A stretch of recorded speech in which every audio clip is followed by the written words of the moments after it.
Coming in at fourth is the Beast. This is a 125 grain head. It's 2 inches tip to tip. The blade itself is 1 1/8 inches long. Not 1 3/8 or not 1 1/4, 1 1/8.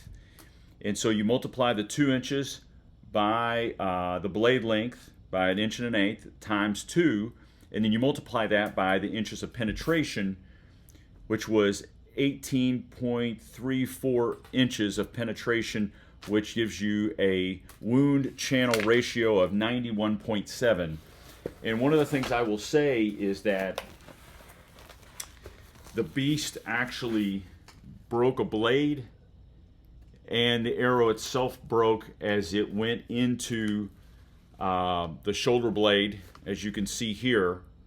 And I will show images of the actual damage, and the arrow actually broke. I hadn't touched this until now. I'm going to pull it out, and you can see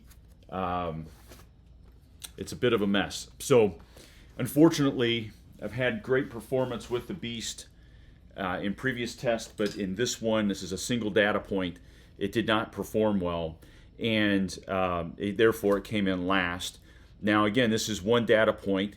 The parameters are I'm shooting at about 15 yards, trying to make a square shot on an actual mature buck shoulder that is put in here with ballistic gel. And we're looking at wound channel ratio, penetration multiplied some of those other factors of the design of the Broadhead. And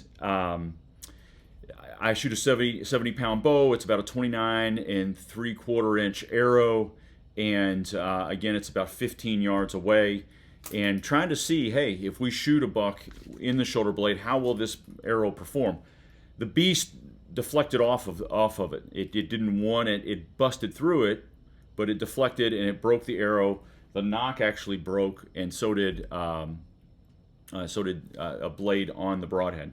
So coming in at number 3 is the Rage. This is a Rage Hypodermic. It's a 2-inch blade to blade. The blade itself is 1 3/8, so a little bit larger of a blade. You multiply that times 2, and the penetration was 18 inches. And what we have is a wound channel ratio of 99. And so here you can see it went right through. I do see a wound channel as the blades had fully opened, although it didn't puncture, but it does look like the blades fully opened. And of course I'll include pictures of that performance. But the trusty old Rage Hypodermic performed pretty well. So wound channel ratio of 99 on the Rage Hypodermic. Coming in at number 2 is a new entrant. It's the T2. This is the new John Dudley mechanical. This came out last year, and it did bust through and break some of the shoulder blade. Now I will say I hit on the edge of it, but it was enough of it to consider a full break, and then it penetrated at a pretty good clip. Penetration here was about 26 inches from here to the tip of the arrow. You can see it fully opened. And then in terms of a wound channel, it does appear that it fully opened. So this Broadhead is, again, 120. These are all 125 grain. This is a 2-inch tip to tip, 1 1/4 blade on itself, and then there's 2 blades. So you multiply those numbers. 21.25 inches of penetration, which gives it a wound channel ratio of 106.25 for its performance in this test. Now let's take a look at the Sevr 2.0. So the Sevr 2.0 is 1 7/8 of tip to tip, so it's not a full 2 inches. It's 1 7/8. The blade is 1 1/4, or I'm sorry, a 1 1/8 inch blade. You have two blades, of course.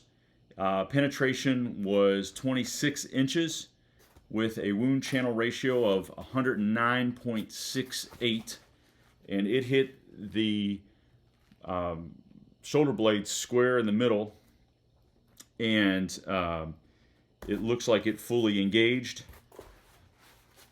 And on the other side here, you see that it went through all the way through the foam and everything else. So the Sevr performed really, really well. Again, this is one data point to examine and to consider.